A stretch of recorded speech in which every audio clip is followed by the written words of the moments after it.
ఓం భూ ఓం భువ ఓం శువ ఓం మహా ఓం జన ఓం తప భర్గో దేవస్య ధీమహి ధియో యో నః. అక్కడ రాజరాజేశ్వరి గుడికి ధర్మకర్తగా ఈ రుద్రాక్షలు మాలలు ఇట్లాగే ఇదే డ్రెస్ వైట్ లాగా చేతిలో ఉంగరాలు వేసుకొని పతంజలి యోగ సూత్రం అని యోగ సూత్రాలని 40 రోజుల్లో ధ్యానిస్తే సత్యస్వరూపి అయిన దేవుడు కనపడతాడు. పైన కొండ మీద పెద్ద అడవి ఉంది. అడవి పైన శివపార్వతులు రాత్రులు వస్తారు.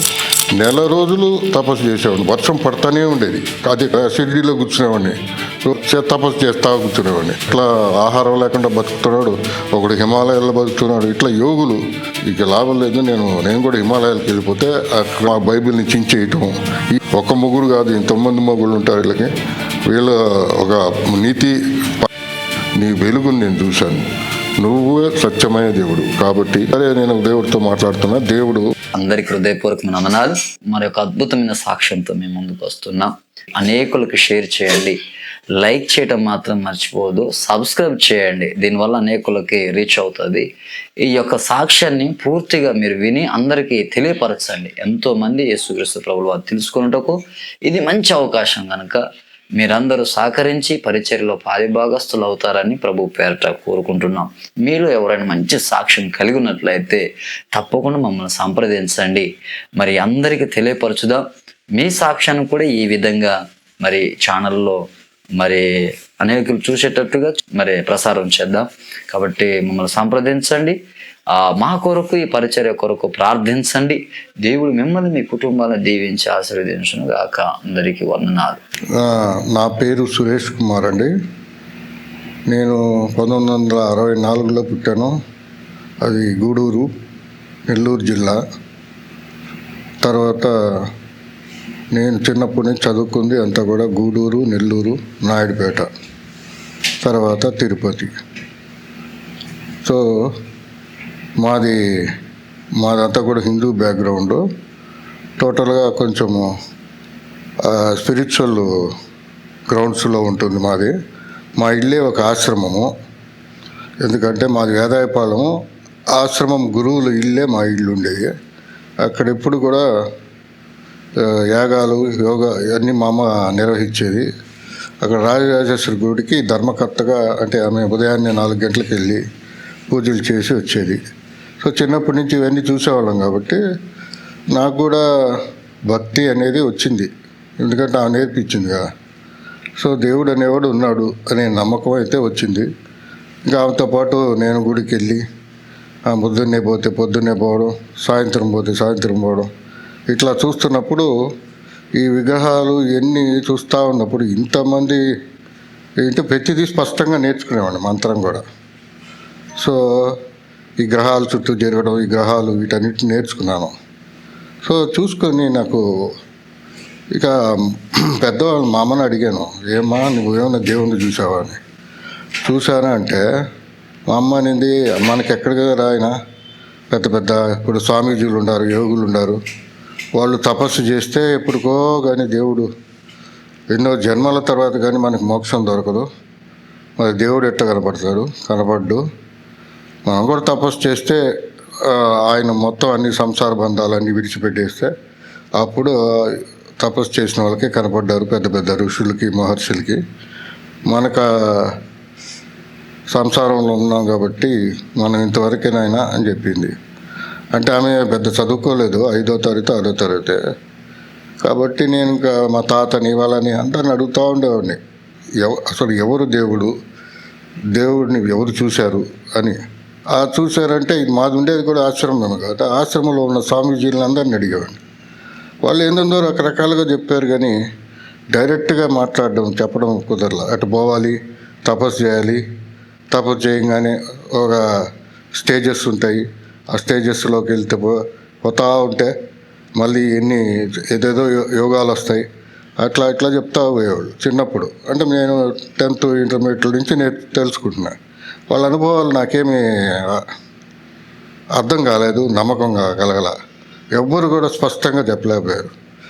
సో అప్పుడు నేను అనుకున్నాను, నేను కూడా తపస్సు చేసి ఎట్లయినా నేను దేవుణ్ణి చూడాలి అనే కంప్లీట్ నిశ్చయం తీసుకొని అసలు ఇదంతా ఎందుకు, మన మనసులోనే దేవుడు ఉంటాడు కదా, అందరిలో సర్వజీవుల్లో దేవుడు ఉంటాడు కదా, మనలో ఉన్న దేవుడినే చూద్దాము, అడుగుదాము, ఉంటాడు దేవుడు మనలో అని నేను ఒక సాయంత్రం పూట గుడికి వెళ్ళి ప్రదక్షిణలన్నీ చేసి ఆడొచ్చి కూర్చుంటే ఆ గుడి ఆవరణలో కూర్చుంటే మూల పెద్ద జనాలు ఉండరు. కూర్చొని నేను ధ్యానం చేస్తూ ఉన్నా. ధ్యానం అంటే నాకు తెలుసు చాలా పద్ధతులు. సో ఆ పద్ధతుల ప్రకారం చేసుకొని అసలు దేవుడా నువ్వెవడు, అసలు అడగదాము, ఇన్ని అంతరాత్మలోకి వెళ్ళి అడిగి ప్రశ్నిస్తాము, ఎట్లుంటావు, నిన్ను చూడాలి. వీళ్ళు చెప్పేవన్నీ చూస్తుంటే ఏ ఒక్కరు కూడా దేవుడిని చూసినట్టు నాకు నమ్మకం లేదు. నేనైతే చూడాలి, నువ్వే నాకు ముఖ్యం, నాకు ఇంకేది అక్కర్లేదు, నువ్వు కావాలని అనుకుంటూ పోయాను. అసలు ఎలా ఉంటావు నువ్వు అని. అయితే ఒక 3 గంటలు అయిన తర్వాత, ఇంటర్మీడియట్ అప్పుడు నేను ఫస్ట్ ఇయర్, 3 గంటలు అయిన తర్వాత, ఇది నెల్లూరులో జరిగింది. 3 గంటల తర్వాత నాకు ఒక చిన్న స్వరము అంతరాత్మలో ఒక అర్థమవుతూ వచ్చింది. ఏమని అంటే, ఎవరైతే మంచి గుణ లక్షణాలు కలిగి ఉంటాడో ఆయనే దేవుడు స్వరూపము అని వచ్చింది. అప్పుడు ఒక కన్ఫర్మేషన్ వచ్చింది నాకు, ఇది ఏదో ఖచ్చితంగా ఉంది మాట. సో ఇది ఈయన కావాలి నాకు, ఈయన్ని నేను చూడాలి అని చెప్పి అప్పుడు నిర్ణయించుకొని ఇంకా ఇంటర్మీడియట్ అయినా, ఇంజనీరింగ్ అయింది, తిరుపతికి వెళ్ళాను. టీటీడీలో తిరుపతిలో ఇంజనీరింగ్ బీటెక్ సివిల్ జాయిన్ అయ్యాను. అక్కడ 4 years ఉంటే 4 years గుడికి వెళ్ళడం, సాయంత్రం అయితే గుడికి వెళ్ళడం, అక్కడ వాళ్ళు చెప్పిన పాటలు, త్యాగరాజ కీర్తనలు అన్నీ నేర్చుకోవటం, మళ్ళీ అక్కడ ఉన్న వేదాలు అవన్నీ పఠించడం, అవన్నీ చూస్తూ నేర్చుకుంటూ వచ్చాను. చాలామందిని ప్రశ్నిస్తాను. అప్పుడు భగవద్గీత, వేదాలు, ఉపనిషత్తులు ఇవన్నీ కూడా నేర్చుకుంటూ ఉన్నాను. సప్తపది ఇవన్నీ అర్థం తెలియకుండా ఏది కూడా నేను చేసేవాడిని కాదు. అప్పుడు నాకు అర్థం అవుతూ ఉండేది, అన్ని పద్ధతుల్లాగే ఉన్నాయి, మంత్రాల్లో ఏమీ లేదు, అన్నీ పద్ధతే, ఇది ఇట్లా ఉండాలి, ఇది ఇట్లా ఉండాలి. సో ప్రతిదీ పద్ధతే. సో దీంట్లో మీనింగ్ కాదు, క్లియర్గా ఉంది, దీన్ని కరెక్ట్గా అర్థమయ్యేటట్టు రాస్తే ఎంత బాగుంటుంది అనుకునేవాడిని. తర్వాత జ్ఞానయోగం, భక్తి యోగం, కర్మయోగం అని చెప్పి శ్రీకృష్ణుడు చెప్తాడు భగవద్గీతలో. సో నన్ను చేరుకోవాలంటే మీరు ఏ పద్ధతి ద్వారానే రావచ్చు అని చెప్పాడు. ఓహో అని చెప్పి నేను ఒక పద్ధతి అలవాటు చేసుకొని అప్పుడు ఇంజనీరింగ్ ఫస్ట్ క్లాస్లో పాస్ అయ్యాను. మళ్ళీ ఇక్కడికి వచ్చాను, హైదరాబాద్కి పోస్టింగ్ అయింది. సైనిక్పూర్లో మంచి జాబ్ వచ్చింది. సరే అక్కడ సివిల్ ఇంజనీరింగ్గా కన్స్ట్రక్షన్స్, ప్లాన్స్ అన్నీ వేసుకుంటా ఉన్నాను. అక్కడి నుంచే మళ్ళీ నేను చిన్నగా టాటా కంపెనీలోకి వెళ్ళాను. టాటా కంపెనీ వాళ్ళు నన్ను ఔరంగాబాద్ పంపించారు, అది షిర్డీ దగ్గర. అక్కడ ఉన్న వాటర్ ట్యాంక్స్ అన్నీ నేనే కన్స్ట్రక్ట్ చేయాలి, ఊరూరా వాటర్ ట్యాంక్. సో వాళ్ళకు మొత్తం ప్రాజెక్ట్ అంతా నేనే ఇన్ఛార్జి. సో అక్కడికి వెళ్ళినప్పుడు చూస్తే ప్రతి పల్లెలో ఒక గుడి ఉంది, ప్రతి దగ్గర ఒక పురాతనమైనవి. అప్పుడు దానికి ఒక చరిత్ర ఉంది, దానికి ఒక కథ ఉంది. తుకారాంకి ఒక కథ ఉంది, ఇటు ఈలొద్ద ఒక కథ ఉంది, చక్రధారి. ఈ సినిమాలన్నీ చూసి గుర్తొచ్చింది, అరే వీళ్ళు చెప్పే ఎన్ని కథలు, ఎట్టే సినిమాలు వచ్చాయి కదా. సో వీటన్నిటికి ఇంత భక్తి ఉందా ఇక్కడ మహారాష్ట్రలో. కానీ ఇంటికి పోతే ప్రతి ఇల్లు కూడా కుంకుమలతో మొత్తం నిండిపోయి ఉండేది. వాళ్ళు మొత్తము అట్లా ఔరంగాబాద్లో. సరే ఇంక నీకు షిర్డీ దగ్గరికి పోతే అక్కడ కన్యక స్త్రీలని, ఆ ఆశ్రమం అని, ఈ ఆశ్రమము, శని ఆశ్రమాలు ఎన్ని ఉన్నాయి. నాకు ఎక్కడ చూసినా గుళ్ళే. నేనున్నప్పుడు నేను వెళ్ళింది 96లో, 97లో వెళ్ళాను. అప్పటికి 70% గుళ్ళు ఉన్నాయి అక్కడ, జనాలు తక్కువ, గుళ్ళు ఎక్కువ. ఇంత పురాతనమైంది ఏంటి, ఎక్కడ ఏ ప్రాంతం పోయినా నేను దానికి ఒక పురాతనమైన స్టోరీస్ ఇవన్నీ చూసుకుంటూ వచ్చాను నేను. సో అప్పుడు ఒకతను షిర్డీ దగ్గరికి పోయాను కదా, షిర్డీలో కూర్చునేవాడిని. రోజు ఒక సాయంత్రం పూట 1 గంట కూర్చొని తపస్సు చేస్తా కూర్చునేవాడిని. ఈయనకి అందరికి కనపడతారంటే నాకు కూడా కనపడతానేమో అని కూర్చునేవాడిని. నాకు ఏం కనపడేది. ఏంది ఇది, ఎంత పుస్తకం చూస్తే అది పారాయణం చేస్తే వారం రోజులు 15 రోజులు పారాయణం చేస్తే ఏం కావాలని అది వస్తుంది అంటే నేనేం అడిగేవాడిని కాదు, డబ్బులు కానీ ఏది కానీ. ఎందుకంటే నాకు చదవచ్చు, జాబ్ ఉంది, అన్ని విధాలుగా నాకేం ప్రాబ్లం లేదు. సో నేను అడిగేది ఒకటే, నిన్ను చూడాలి, సృష్టికర్తను చూడాలి, దేవుణ్ణి చూడాలి, అంతే. ఈ విధంగా నేను షిరిడీలో తపస్సు చేసినాదా ఎవరు దొరకలా, ఇట్లా దొరకలా. ఇట కాదంటే మళ్ళీ ఎవరన్నా చెప్తారు, ఎల్లోరా దగ్గర పైన కొండ మీద పెద్ద అడవి ఉంది, అడవి పైన శివపార్వతులు రాత్రులు వస్తారు, వాళ్ళు అక్కడికి వచ్చి ప్రత్యక్షం అవుతారు అని చెప్పారు. ఇక నెల రోజులు పోయా నేను, వర్షం పడిని ఏమన్నా పడిని ఆ స్కూటర్ వేసుకొని వెళ్ళిపోయి నెల రోజులు తపస్సు చేసేవాడిని. వర్షం పడతానే ఉండేది.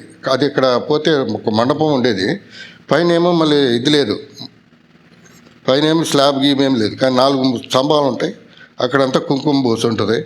దాని మధ్యలో కూర్చొని తపస్సు చేస్తా ఉన్నా. అర్ధరాత్రి అయినా అక్కడ ఎన్ని మృగాలు ఉంటాయి, ఎన్ని పాములు ఉన్నాయి, అన్నీ లెక్కే భయపడేవాడిని కాదు. పోతే ఇట్టే పోతాం, లేదా డైరెక్ట్ ఆయన దగ్గరికి పోతాం అనే నమ్మకంతో ఉండేవాడిని. సో అట్లా తపస్సు చేస్తున్నప్పుడు చేశాను, అయిపోయింది.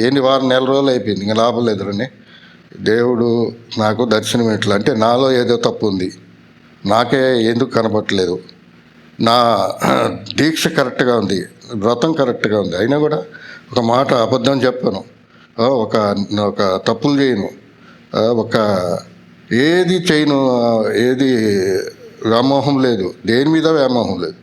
ఇంత పవిత్రంగా ఉన్నా కూడా మనకు కనపట్లేదు కాబట్టి ఇంకా ఏదో తప్పు ఉంది మన దగ్గర అనేసి నిర్ణయించుకొని సరే దిగేసి అది మానేసి అక్కడ ప్రాజెక్ట్ అంతా పూర్తి చేసుకొని నేను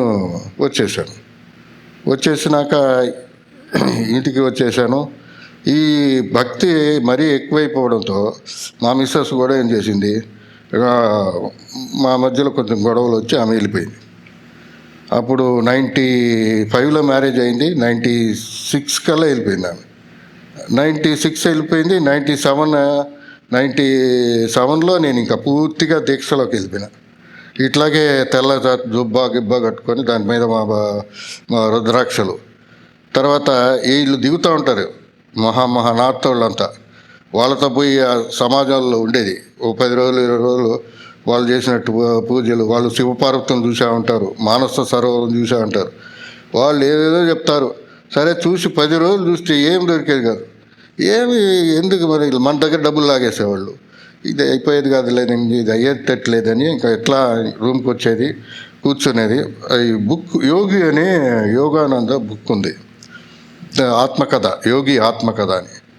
అతనేమో ఫారిన్ వెళ్ళిపోయాడు, బ్రహ్మాండంగా రాశాడు స్టోరీస్.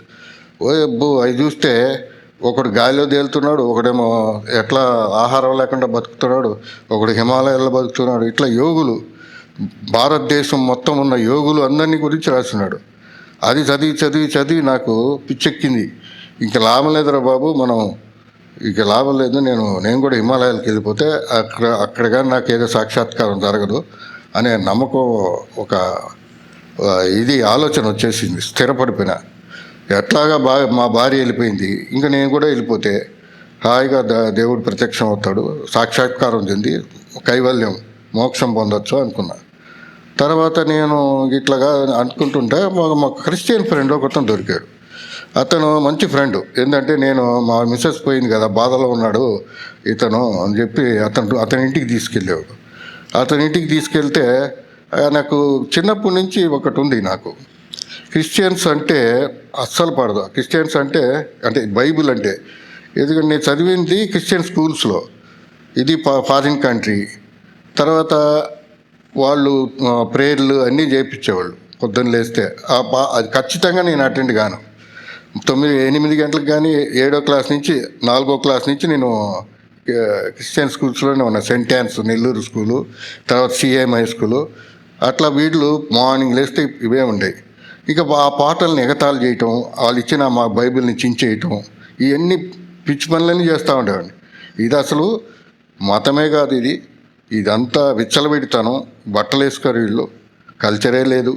ఒక మొగుడు కాదు, ఎంతోమంది మొగుళ్ళు ఉంటారు వీళ్ళ ఒక నీతి పద్ధతులు ఉండవు. కాబట్టి ఇది నేను నమ్మను అనుకొని చిన్నప్పటి నుంచి మా పక్కన మా అమ్మ ఎవరైనా క్రిస్టియన్స్ని పిలిచి వాళ్ళ చేత ప్రేయర్లు చేయించుకుంటుంటే ఆ పుస్తకాలు కూడా చించి పైన పారేసేవాడిని. గోట్లో పెట్టుకునేది మా అమ్మ బైబిల్. మా అమ్మ ఎప్పుడు పాపం అందరినీ బాగా చూసుకునేది. గుడికి పోయినా క్రిస్టియన్స్ని కానీ అనేని వాళ్ళని కాదు, అందరితో మంచిగా ఉండేది. సరే నాకెందుకో కోపం. సరే తర్వాత అట్లాంటి వాడిని క్రిస్టియన్ ఫ్రెండ్ వీడు ఎందుకు నాకు నచ్చాడంటే వీడు నా కష్టాలు చూసి ఎప్పుడు నాకు హెల్ప్ చేస్తూ ఉండేవాడు. నువ్వు మంచోడు అయ్యా, నువ్వు బాగుపడాలి, నువ్వు మంచి పెద్ద ఇంజనీర్ కావాలి, పెద్ద ఉద్యోగంలో పోవాలి, పెద్ద పొజిషన్కి వెళ్తావు, నీ తెలివితేటలు ఎక్కువ ఉన్నాయి, అట్లా సపోర్ట్ చేస్తుంటే సరే వాడి దగ్గరికి వెళ్ళాను. వెళ్తే వాడేమన్నాడు, మన ఇద్దరం కలిసి ఒక పార్ట్నర్షిప్ కంపెనీ పెడదాం, దాంట్లో నువ్వు వర్కులు చేయి, నేను హెల్ప్ చేస్తాను అది చెప్పి క్రిస్టియన్ కాంట్రాక్టులు తెచ్చాడు. అంటే ఈ క్రిస్టియన్ ఆర్గనైజేషన్స్ ఉంటాయి కదా, ఆ ప్రాజెక్ట్స్ తీసుకొచ్చి అవి నువ్వు అక్కడ అనాథాశ్రమాలు, అక్కడ కన్స్ట్రక్షన్, స్కూలు, చర్చి ఇవన్నీ కట్టాలి నువ్వు అని. నాయన నాకు ఈ పని పెట్టాడు. సరే, అంతకుముందే నేనేమన్నానంటే ఆల్రెడీ నేను సాయిధామం అని కీసర దగ్గర గుడి 500 acres ఉంది సాయిధామం అని. ఆ ఏకర్స్ని దాంట్లో గుడి కట్టడం, సాయిబాబా గుడి ప్లస్ స్కూల్స్, ఆశ్రమం, అందుకని నాకు ఎక్స్పీరియన్స్ ఉంది. వాళ్ళు దానికి అక్కడ ఉంటూ వాళ్ళు చేసే సత్సంగాలు అవన్నీ కూడా ఈ డిఫెన్స్ కాలనీలో వాళ్ళంతా ఒక వర్గం ఉంది. వీళ్ళు చేసే ఈ సత్సంగాలన్నీ అటెండ్ అయ్యి నాకు కూడా వాళ్ళకి హెల్ప్ చేస్తూ ఉండేవాడిని. సో నా ఉద్యోగం చేసుకుంటున్నామని ఆదివారం, సాటర్డే సెలవులు వచ్చినప్పుడు అటు పోయేవాడిని. అట్లాంటిది ఇది కూడా నాకు కన్స్ట్రక్షన్ వచ్చింది కదా, సరే మనకి ఎక్స్పీరియన్స్ ఉంది, అనాథాశ్రమమే కదా, స్కూలు కదా, బడే కదా, కొని కడదాం అని చెప్పి వెళ్ళా. అది నేను వెళ్తూ ఏం చేశాను, పుట్టపర్తికి వెళ్ళా. పుట్టపర్తికి దగ్గరే కదా అనంతపూర్లో ప్రాజెక్టు. పుట్టపర్తికి వెళ్తే ఉండొచ్చు, అసలు ఈయన సంగతి ఏంది నాకు ఇప్పుడు నచ్చేవాడు కాదు పుట్టపర్తిది. వెళ్ళి చూసేదో అన్ని భయంకరమైన దృశ్యాలు కనపడ్డాయి. అప్పుడు ఇదేంటి ఇది, ఇక్కడ చూస్తే ఒక భయంలాగా ఉంది, ఇక్కడ భయంకరంగా దృశ్యాలు, స్టోరీలు వినిపించారు, ఇక్కడ చంపేశారు, అక్కడ చంపేశారు అని స్టోరీస్ అట్లా ఉండేది. ఎక్కువగా 2 రోజులకు పిచ్చి పట్టిపోయింది. ఇదేమో ఆధ్యాత్మిక స్థలం రా బాబు అని చెప్పి ఆడి నుంచి భయపడి అప్పుడు ప్రాజెక్టు కదా అనంతపూర్కి వచ్చేసాను. ధర్మవరం, ఇది పుట్టపర్తి, ధర్మవరం, తర్వాత అనంతపూర్. సరే నేరుగా ఇంకా ఆడకు వచ్చేసా. ఆడ ఉండాల్సిన ఉండలా. ఇంకొక 1 రోజులు ఉండి అక్కడే ఉండి కొంచెం బాగా ఆయన్ని చూద్దాము, అది ఇది ఇక్కడ ఏం చూద్దాము, ఆధ్యాత్మికత ఏంటి అని ఏం అర్థం కాలే నాకు. సరే నేరుగా ఇక్కడికి వచ్చి ఈ రుద్రాక్షలు, మాలలు, ఇట్లాగే ఇదే డ్రెస్ వైట్ లాగా డ్రెస్ వేసుకొని, రుద్రాక్షలు వేసుకొని, చేతిలో ఉంగరాలు వేసుకొని పతంజలి యోగ సూత్రాలని 40 రోజుల్లో ధ్యానిస్తే సత్యస్వరూపి అయిన దేవుడు కనపడతాడు అనేది ఏదో పెట్టాడు దాంట్లో పద్ధతి. దాని ప్రకారం అబద్ధం చెప్పకూడదు, నోట్లోంచి ఏది కూడా మోహపు చూపులు చూడకూడదు, ఎప్పుడు కూడా మనసు ఒకటే దాని మీద లగ్నం చేయాలి. ఇది క్రియలు ఉన్నాయి బాగా, అదే హఠయోగం అంటారు దాన్ని, చిత్తప్రజ్ఞత అంటే దేని మీద ఆశపడకూడదు. ఇట్లాంటి వ్రతం ఒకటి ఉంది, దాన్ని నేను చేసేటప్పటికి ఈడకొచ్చి చర్చిలోకి వచ్చినాను. 3 నెలలు ప్రాజెక్ట్ అది. సో ఈడకి వచ్చినాక నేను వీళ్ళు చర్చిలో ఉన్న పాస్టరు భార్య, వీళ్ళు సోలమోన్ అని, ఇంకొకటి ఆమె విజయ, వీళ్ళిద్దరు ఉన్నారు పాపం. అప్పుడే కొత్తగా వచ్చారు వాళ్ళు అనంతపూర్లో. హిందూపూర్ అయితే వాళ్ళు వచ్చి అక్కడ ఉన్నారు. వాళ్ళు పిలిచి, బాబు సార్ మీరు వాళ్ళు ఒకటి అనుకుంటున్నారంట, ఇంజనీర్ వస్తున్నాడంటే ఎవరో పెద్ద టిప్ టాప్గా వస్తాడు, అది ఇది అంటే కాదు, ఎవరో స్వామీజీ వస్తున్నాడు, సాధువు వస్తున్నాడు, ఏంది ఎవరు చెప్పారు, ఈయనెవరు అంటా కూర్చున్నారు. అక్కడున్న చర్చి వాళ్ళంతా వ్యతిరేకించారు. ఈయన్ని ఎందుకు పిలిచారు, ఎవరైనా క్రిస్టియనో లేకపోతే ఎవరో ఒకరు రావచ్చు కదా అంటే, ఆ టైం అనవద్దు, మనకి దేవుడు వాళ్ళు కొంచెం అండర్స్టాండింగ్ ఉండాలి, అంటే ఈ బ్యాక్గ్రౌండ్ కాబట్టి వాళ్ళు మనం అనవద్దు, మనం ప్రార్థన చేద్దాం, ఆయన దేవుడు రక్షించుకుంటాడు, మనం పని ఏంది వాళ్ళకి మంచిగా ఆశ్రయం ఇచ్చి ఆయన ఇక్కడ కన్స్ట్రక్షన్ చేస్తాడు, ఆ పనికి మనం హెల్ప్ చేద్దాం. సరే ఆశ్రయం ఉండాలి, వాళ్ళకి ఏ ఇల్లు లేదు, చర్చ్ ఉంది, చర్చ్ పక్కన ఒక రూమ్ ఉంది, ఆ రూమ్లోకి వాళ్ళిద్దరే భార్యాభర్తలే, ఇంకా వేరే వాళ్ళకి ప్లేస్ లేదు అది. సరే నన్ను ఏం చేసేది, ఎత్తి చర్చిలో మంచం వేసి అక్కడ కూర్చోబెడితే నేను అన్ని పటాలు, వేదాలు, పుస్తకాలు అన్నీ తీసుకుపోయి అన్నీ పెట్టేది. రోజు అక్కడే చర్చి మొత్తము చర్చి నడుస్తుంటుంది. మళ్ళీ ఒక పక్కన నేను రాత్రులు కూర్చొని తపస్సు, ధ్యానం. పొద్దున్న లేస్తే ఆయన దేవుడి వాక్యం చెప్తూ ఉంటాడు, నేనేమో వేద మంత్రాలు పఠిస్తుంటా. 4 గంటలకు లేస్తా, యోగా చేస్తా, తర్వాత మళ్ళీ పఠిస్తూ ఉంటా. ఇట్లా ఉన్నప్పుడు వాళ్ళు ఎన్నోసార్లు రోజు భోజనం మంచిగా ఎంత ప్రేమగా పెడతారంటే ఒక్క మాట కూడా అనరు. టయానికి అన్నము, టయానికి టిఫిన్ మంచిగా టేస్టీగా భలే ఉండే. వీళ్ళేంద్ర ఇంత ప్రేమగా చూపిస్తున్నారు. అసలు క్రిస్టియన్స్ అంటే ఎట్లా ఉంటారు, గలీజ్గా ఉంటారు. అసలు వాళ్ళ పద్ధతులు, వాళ్ళు వ్యవహారాలు, వాళ్ళ సాక్ష్యాలు చూస్తే నేను చూసేవాళ్ళం, మా ఫ్రెండ్స్ అందరూ గలీజు మనుషులు. వాళ్ళతో చూస్తే వీళ్ళు చాలా మంచి వాళ్ళుగా ఉన్నారే, కరెక్ట్గా ఉండేవాళ్ళు. వాళ్ళ లైఫ్ ఇప్పటికీ మంచి లైఫ్. అట్లాంటి సాక్ష్యం ఉండే వీళ్ళ దగ్గర అని కొంచెం గౌరవం వచ్చింది నాకు. వీళ్ళు క్రిస్టియన్స్ అంటే ఇట్లా కూడా ఉంటారా అని. అట్లా నేను చిన్నగా వాళ్ళు ఎన్నోసార్లు పాపం ఎంతోమంది ఈవుగాళ్ళు కదా, మొత్తం వాళ్ళ ఫ్రెండ్స్ అంతా వచ్చి గాస్పెల్ చెప్పారు. చెప్తే నేను వినిపించుకోలే. చూడబ్బా, అన్ని మార్గాలు దేవుడి దగ్గరికి వెళ్తాయి. నీ నమ్మకం నీది, నా నమ్మకం నాది. మీరు ఎన్నైనా చెప్పండి, నేను ప్రతిదీ తీసేవాడిని శ్లోకం, ఎందుకంటే నాకు అన్నీ తెలుసు.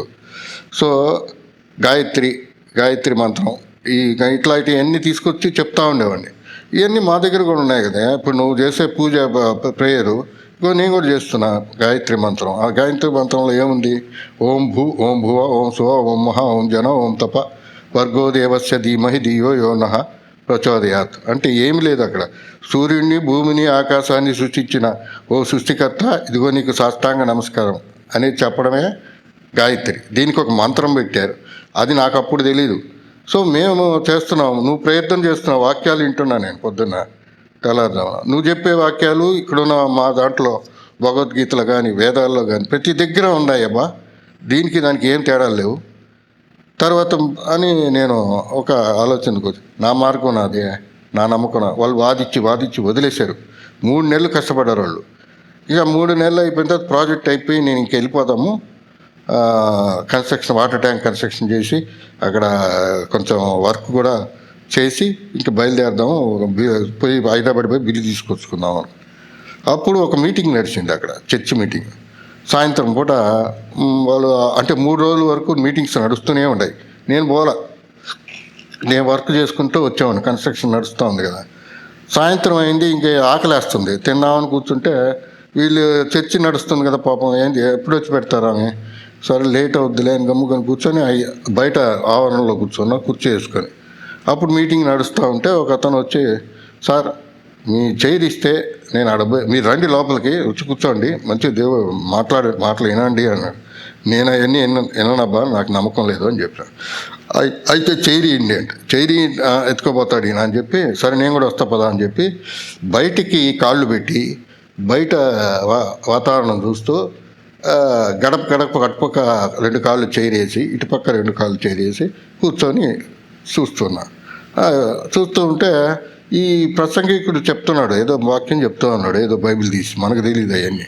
సరే ఆయన ఏం చెప్తున్నాడంటే నా గురించి చెప్తున్నట్టు అనిపించింది. అప్పుడు వెంటనే, నువ్వు ఎంతో అలసిపోయావు, ఎంతో శ్రద్ధగా ఉన్నావు, కానీ నువ్వు ఏదైతే వెతుకుతున్నావో అది ఎంత చెప్తూ వచ్చాడు నువ్వు, అది అని అన్నీ నన్ను అసలు ఏందిరా ఇది, కరెక్ట్గా అంతరాత్మతో మాట్లాడుతున్నాడు. నాలో జరిగిన ప్రతి సంగతి, నేను ఎక్కడెక్కడికి వెళ్ళింది, నేను ఎంతెంత కష్టపడింది, ప్రతి సందర్భము, నా చిన్నప్పటి నుంచి నాకున్న ఆలోచనలు అన్నీ చెప్తున్నాడు. ఈయన ఎవర్రా బాబు, ఇదేమన్నా మాంత్రిక శక్తి ఏంది? వీళ్ళకి కూడా క్రిస్టియన్స్కి కూడా ఒక శక్తి ఉందా? ఆ శక్తి ఏదో ఉందే, లేకపోతే ఇంత నా మనసులో ఉన్న మాటలన్నీ ఈయన ఎట్టుగా చెప్తున్నాడు. నేనేం మనసులో అనుకుంటున్నానో అది పులిపిటి మీద వస్తూ ఉంది. సో అట్లా కొంచెంసేపు అయిన తర్వాత నేను అట్లాగే లీనమైపోయింట. సో ఇటు తిరిగినోడిని కొంచెం చిన్నగా చెవు ఇటు పెట్టి ఇటు తిరిగితే నువ్వు పాపివి అన్నాడు. అప్పుడు నాతో మాట్లాడుతున్నాడు కదా, నేను అదే లీనమైపోయినా కదా. వెంటనే నేను పాపాత్మున్నా, నేనే తప్పు చేయలే, నేనేం చేయలే, అట్లా చేయలే, ఇట్లా చేయలే అనుకుంటూ కోపంగా తల ఇదిలించుకుంటూ బయటకు వచ్చేసా. ఇదిలుకొని వచ్చి, అది సాయంత్రం 6:30, 7 అయింది. అప్పుడు కొంచెం చీకటి ఉంది, పైన ఒక లైట్ వెలుగుతుంది. చూస్తే గోడ మీద ఒక మాట ఉంది, నేనే మార్గము సత్యము జీవము, నా ద్వారా తప్ప తండ్రి వద్దకు యేసు చెప్పాను అన్నది. యోహాను 14:6. ఆ మాట చూడంగానే మనసు అట్లనే నిలబడిపోయింది. ఇదేంటి ఇది అని చెప్పి, అంటే నేను అంటే I am the way, I am the అంటున్నాడు కదా, అంటే అన్ని మార్గాలు తప్ప ఇంత ఖచ్చితంగా ఎవరు చెప్పగలరు, ఈ మార్గమే కరెక్టా అని మనసులో ఆలోచనల మీద ఆలోచనలు వస్తూనే ఉండే. కొంతసేపు అయిన తర్వాత మీటింగ్ అయిపోయింది కదా, వాళ్ళంతా తోసుకుంటూ వస్తున్నారు. సరే వాళ్ళు నెట్టేశారు, బయటకు వచ్చేసాను. సరే ఈ వాక్యం మటుకు వస్తానే ఉంది స్వరం మనసులో, చెవులో. అప్పుడు నేనే మార్గం, నేనే సత్యము, నేను నా ద్వారా తప్ప తండ్రి వద్దకు వేరేవాడు రాడు. అప్పుడు నేను ఎట్టా ఈ స్వరం పోవాలని చెవులు రెండు మూసుకున్నా. అంతలాగా వాళ్ళు వచ్చారు, పాస్టర్లు. భోజనం అవన్నీ పెడతాము రండి అని పిలుస్తున్నారు. అప్పుడు నేను అన్నాను ఆ ప్రసంగికుడితో, సార్ ఇది ఏంటి సార్, ఇది ఇందాక గోడ మీద మాట విన్నాను, చూశాను, అప్పటి నుంచి అదే స్వరం నాకు వినిపిస్తుంది. ఇప్పుడు మీతో మాట్లాడుతున్నా నాకు మీ మాటలు వినపట్లా, మీరేం మాట్లాడుకుంటున్నా కూడా వినపట్లా. సో దేవుడు మాటే వినపడతా ఉంది, ఆ స్వరం వినపడుతుంది అని చెప్పిన.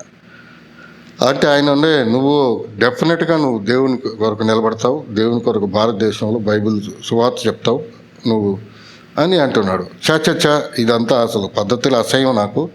ఏంది ఇది గలీజుగా బిచ్చగాళ్ళలాగా అందరి దగ్గరికి పోయి చెప్పుకోవడం ఏంది?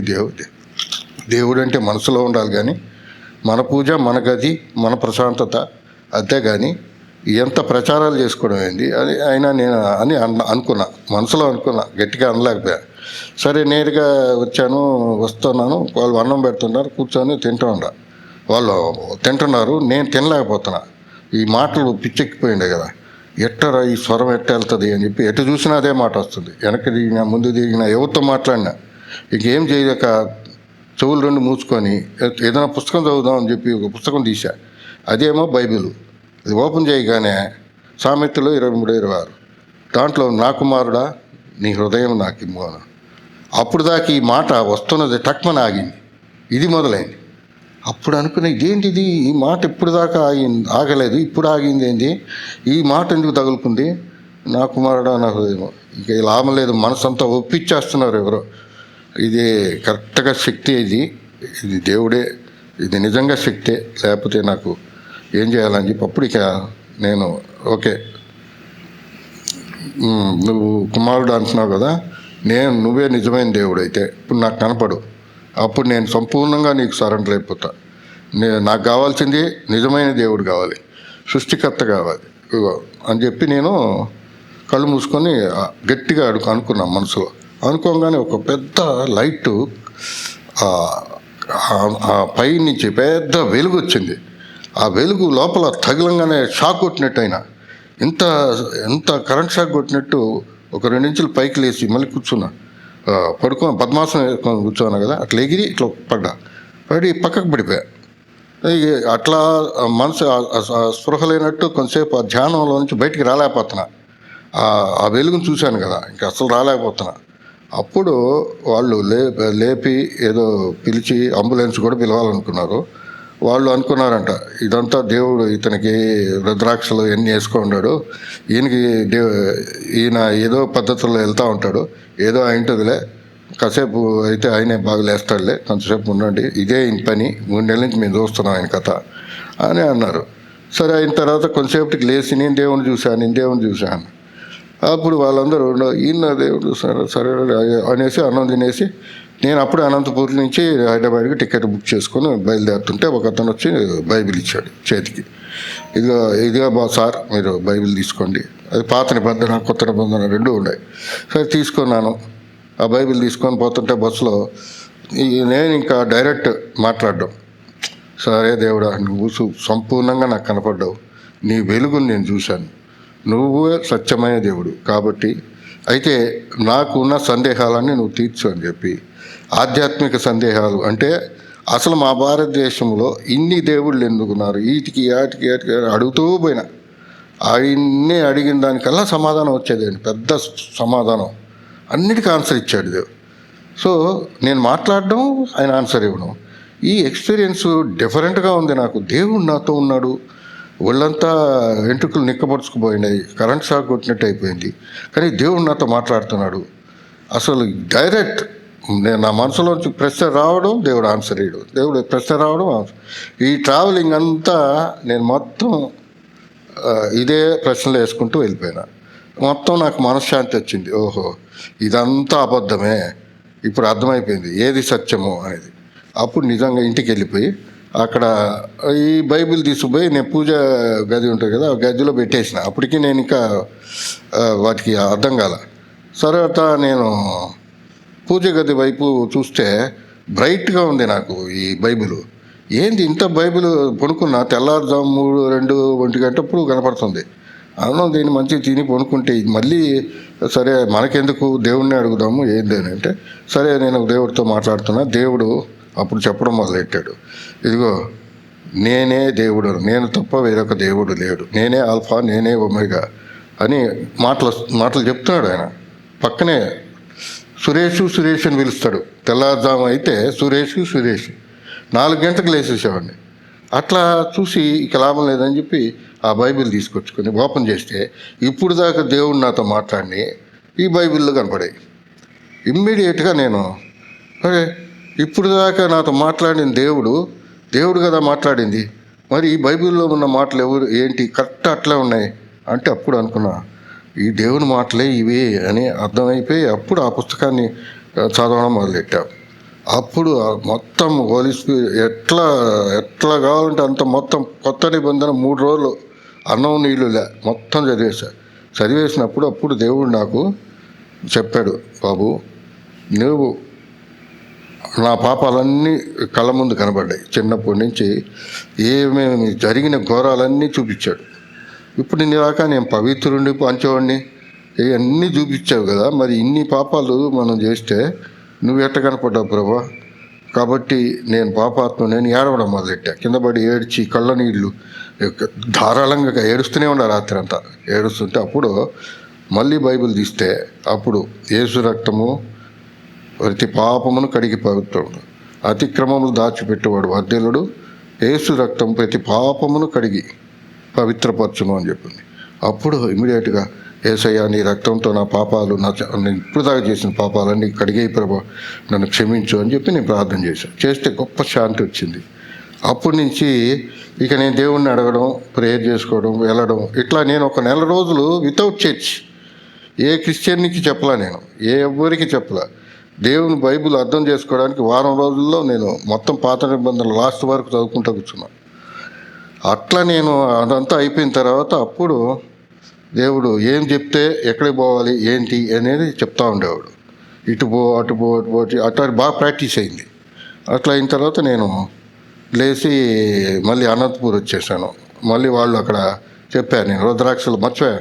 ఈ పూజా గదిలో ఉన్న పూజా గంధ కుంకుమ రుద్రాక్షలు మొత్తం ఆ పూజా సామాగ్రి అంతా మూటగట్టిన ఇదంతా ఎందుకు కానీ క్లీన్గా తుడిచేసి అది ఎత్తుకొని పోయి హుస్సేన్ సాగర్కి వెళ్ళి స్కూటర్ మీద వెళ్ళి హుస్సేన్ సాగర్లో రైట్ సైడ్ రోడ్డు ఉంది కదా, ఆ రోడ్డు కాడికి పోయి ఇక్కడ పడేసి వచ్చి ఆ క్రైస్ట్ సెంటర్ డైరెక్టర్ ఉంటాడు కదా ఆయనకి పోయి చెప్పా, అయ్యా నేను జీసస్ని నమ్మాను ఇగో అని చెప్పి రుద్రాక్షలు అన్నీ పెరికేసిన.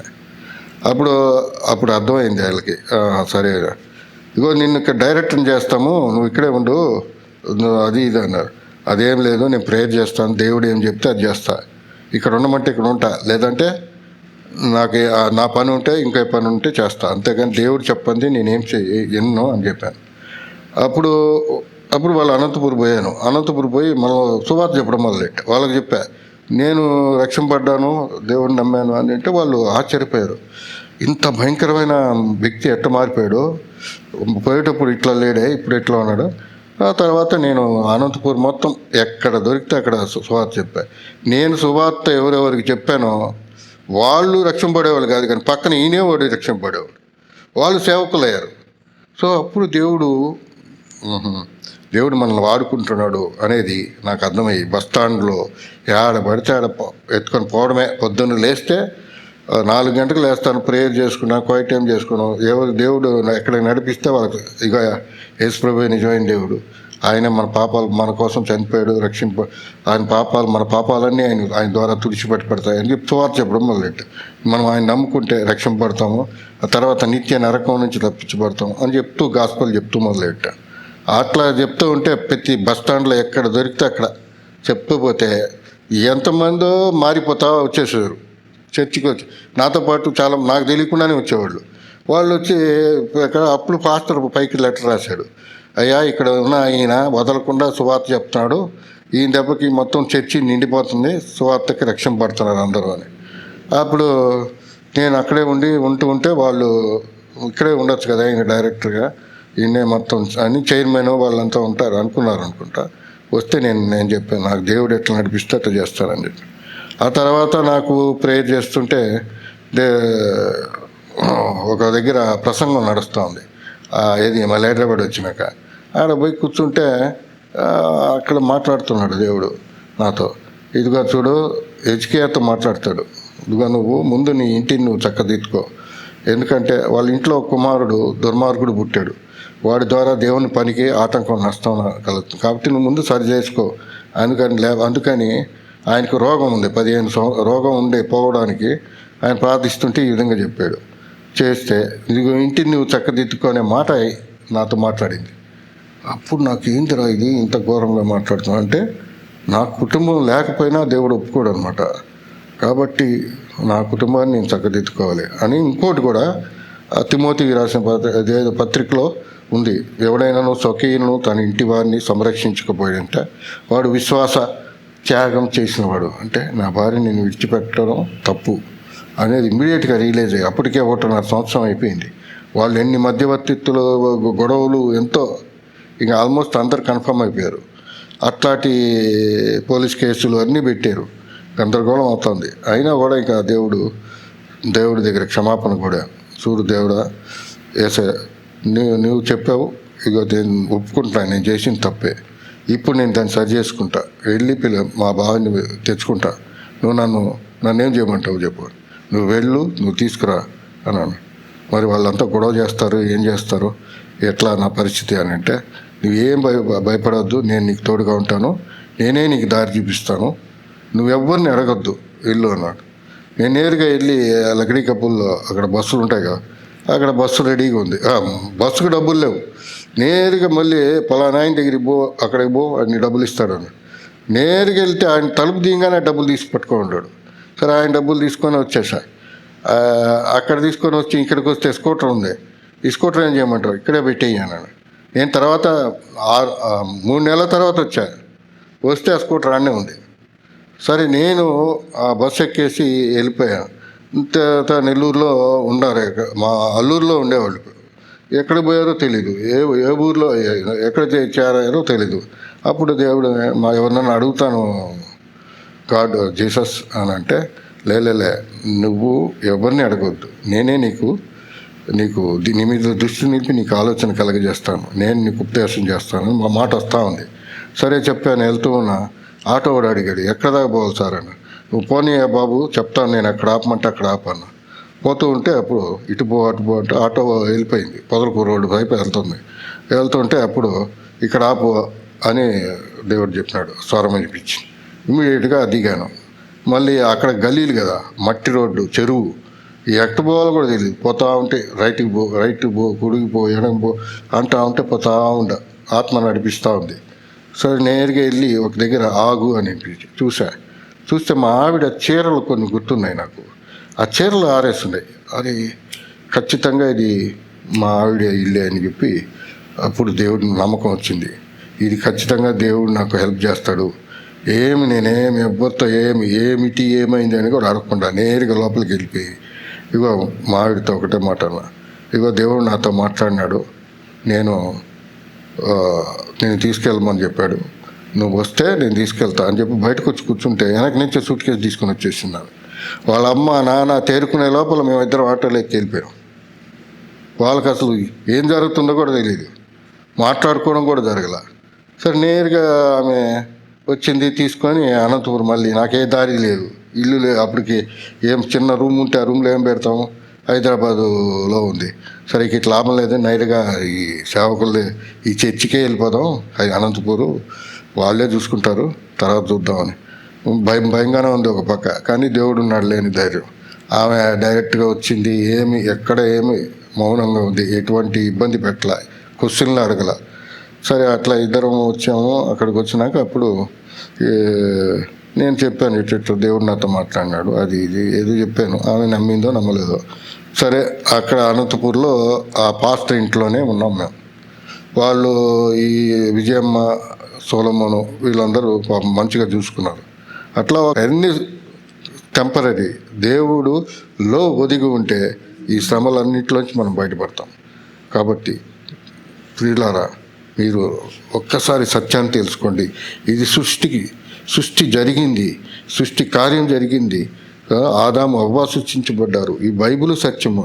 ఇదంతా తెలుసుకొని మనం నిజంగా నిలబడితే దేవుడు సంపూర్ణంగా మనతో ఉంటాడు. దేవునితో నడుస్తాము. తర్వాత సదాకాలం మళ్ళీ ఉంటాం. ఈ కొద్ది కాలమే కదా, ఈ శ్రమలు అనుభవిద్దాం. లోకంలో శ్రమ కలుగును అన్నాడు యేసు ప్రభు.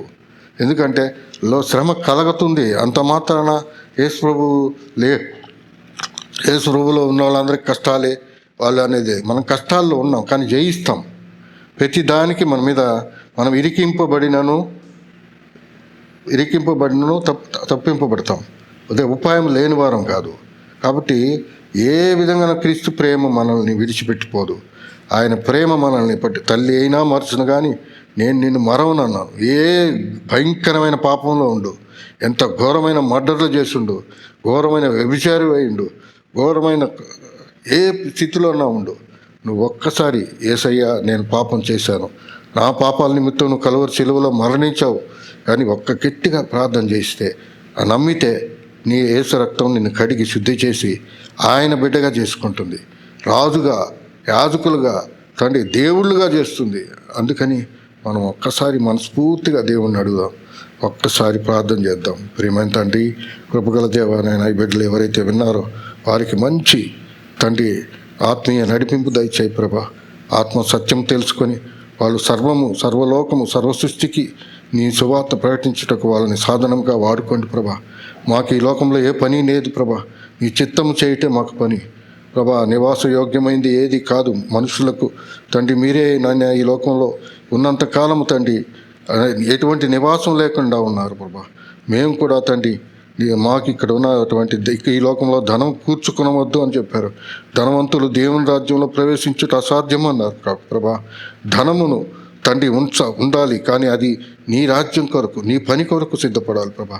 అన్యాయపు సిరి వాళ్ళ స్నేహితులను సంపాదించుకోమన్నారు కాబట్టి ప్రభా నాయన మా సిరి మమ్మల్ని విడిచిపోయినప్పుడు తండ్రి వారు మమ్మల్ని పరలోకంలో చేర్చుకుంటారు ప్రభా. ఈ సిరి ఎప్పటికైనా చెమటలు దొంగలు తినేసేదే. ఈ సిరిని మేము నమ్ముకోకుండా ప్రభా, సిరికి దాసులు కాకుండా ప్రభా మమ్మల్ని కాపాడండి. ఇప్పుడు ధనాపేక్ష సమస్తమైన కీడులకు మూలంగా ఉంది. అందరినీ కబలిస్తోంది ప్రభా. ఆయన ఎంతోమంది యువకులు తండ్రి వ్యసనాలకి బానిసైపోయి ఎంతోమంది హార్ట్ అటాకులతో చిన్న వయసుల్లోనే చనిపోతున్నారు ప్రభా. ఆయన శత్రువు తండ్రి మరణము ఏలుతోంది ప్రభా. కానీ మీరు మరణాన్ని జయించారు ప్రభా. వాళ్ళందరినీ కాపాడండి తండ్రి. ఇక్కడున్నటువంటి మా ప్రభుత్వాలు ప్రతి ఒక్కటి కూడా తండ్రి నాయన నీతిగా నిలబడటకు తండ్రి మీరే అధికారులు నియమించండి ప్రభా. నీతిగల అధికారులు నియమించండి. నీతిగల ప్రభుత్వాలను తీసుకుని రండి ప్రభా నాయన. ఇదిగో తండ్రి యెరూషలేములో క్షేమం దయచేయండి ప్రభా నాయన. ఈ చుట్టూ ఉన్నటువంటి పరిస్థితులు, కరువులు, కాటకాలు అన్నీ కూడా తండ్రి నాయన ఇక ఎలానా రాకాశ మేఘాలు ఇవన్నీ కూడా మా నుంచి తప్పించమని, మా భారతదేశాన్ని కాపాడండి. కరువు నుంచి కాపాడండి. అధికమైన ధరల నుంచి కాపాడండి ప్రభా. మేము అరణ్యంలో కొనిపోకూడకుండా తండ్రి నాయన రేపటి దినమున అందరము తండ్రి శ్రమలో గురికి కాకున్నట్లు మేము తండ్రి నాయన సారేపాతు స్త్రీ వలె ఎప్పుడు ఉబుకుచుండో నీతిమంతుని ఇల్లు ధననిధిగా వర్ధిల్లునట్లు తండ్రి నీ కృప దయచేయమని నా ప్రభువు, నా రక్షకుడు అయిన ప్రభు అయిన యేసుక్రీస్తు నామమున ప్రార్థిస్తున్నాము తండ్రి. ఆమేన్.